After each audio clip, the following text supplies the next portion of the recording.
Okay, we're back. It's been a minute. So it looks like we're gonna start where we left off.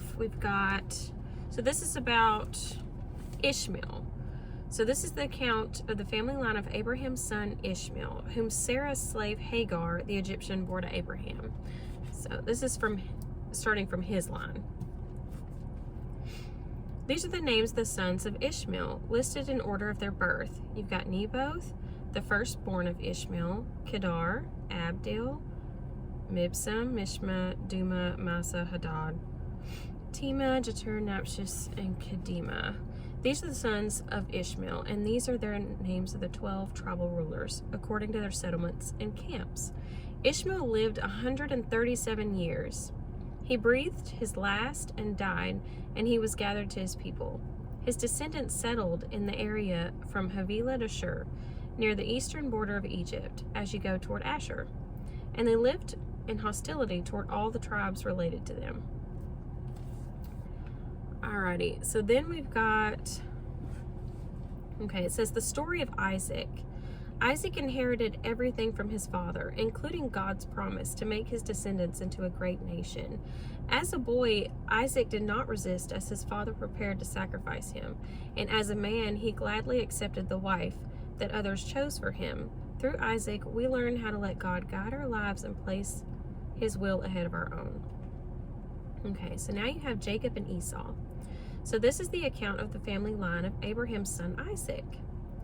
So Abraham became the father of Isaac, and Isaac was 40 years old when he married Rebekah, daughter of Bethuel the Aramean from Padan Aram, and sister of Laban the Aramean.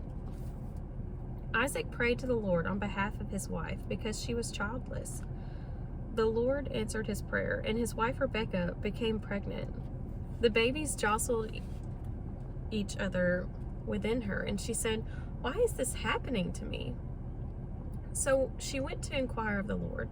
The Lord said to her, "Two nations are in your womb, and two peoples from within you will be separated. One people will be stronger than the other, and the older will serve the younger." When the time came for her to give birth, there were twin boys in her womb. The first came out as red, and his whole body was like a hairy garment. So they named him Esau. After this, his brother came out, and with hands grasping Esau's heel. So he was named Jacob. Isaac was 60 years old when Rebekah gave birth to them. A lot of late births so far. The boys grew up, and Esau became a skillful hunter, a man of the open country, while Jacob was content to stay at home among the tents. Isaac had a taste for wild game, loved Esau, but Rebekah loved Jacob. Okay, so there's some favoritism, basically. Once when Jacob was cooking some stew, Esau came in from the open country, famished.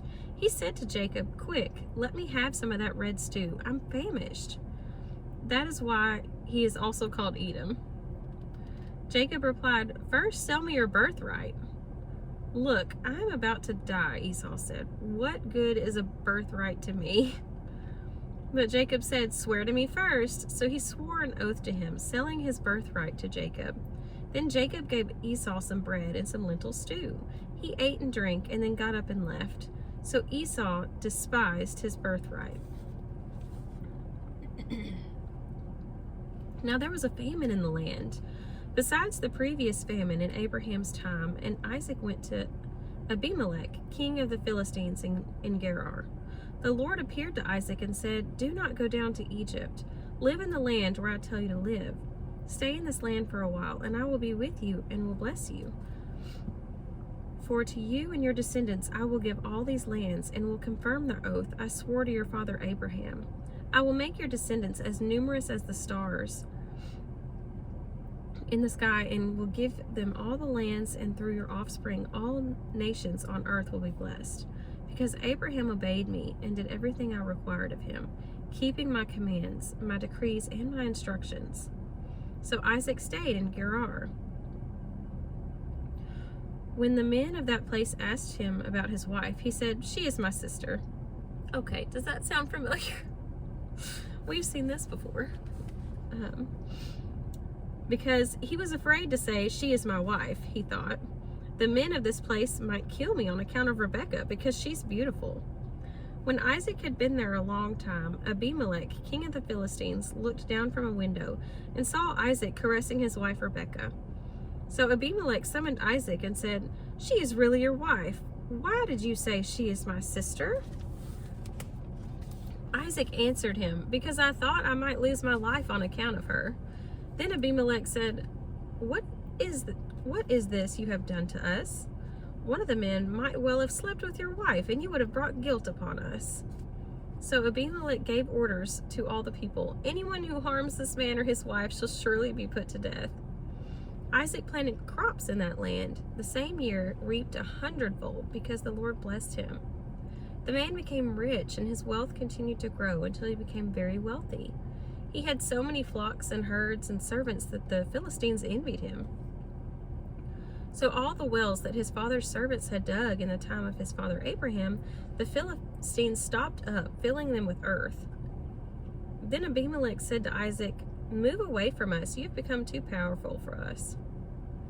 So Isaac moved away from there and encamped in the valley of Gerar, where he settled. Isaac reopened the wells that had been dug in the time of his father Abraham, which the Philistines had stopped up after Abraham died, and he gave them the same names his father had given them. Isaac's servants dug in the valley and discovered a well of fresh water there. But the herders of Gerar quarreled with those of Isaac and said, "The water is ours." So he named the well Esek, because they disputed with him. Then they dug another well, but they quarreled over that one also. So he named it Sitnah. He moved on from there and dug another well, and no one quarreled over it. He named it Rehoboth, saying, "Now the Lord has given us room, and we will flourish in the land." From there he went up to Beersheba. That night the Lord appeared to him and said, "I am the God of your father Abraham. Do not be afraid, for I am with you. I will bless you and increase the number of your descendants for the sake of my servant Abraham." Isaac built an altar there and called on the name of the Lord. There he pitched his tent, and there his servants dug a well. Meanwhile, Abimelech had come to him from Gerar with Ahuzath, his personal advisor, and Phicol, the commander of his forces. Isaac asked them, "Why have you come to me, since you were hostile to me and sent me away?" They answered, "We saw clearly that the Lord was with you, so we said, there ought to be a sworn agreement between us and you. Let us make a treaty with you that you will do us no harm, just as we did not harm you, but always treated you well and sent you away peacefully. And now you are blessed by the Lord." Isaac then made a feast for them, and they ate and drank.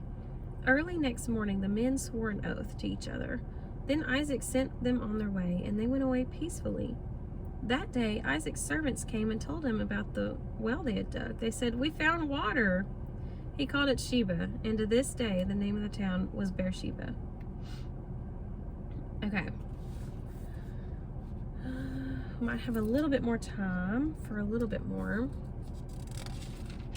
Well, the next verse is kind of long, so I might have to wait till next time. But I think it's important to remember that, these people are the chosen people of God, but it doesn't mean they're perfect. Back then, I think if anything, it shows how far they've come. So they started, not knowing what to do. They didn't have a Bible back then. Somebody had to be the example, They had to be the example to write about so that we would know what to do. But I think that's definitely important to remember, that these people are not perfect, just like us. They're making mistakes and trying to do better, and just kind of thinking, just basically becoming the example that he needed, and also, doing God's will at the same time. So definitely keep that in mind as we keep reading these stories. But we'll see you next time.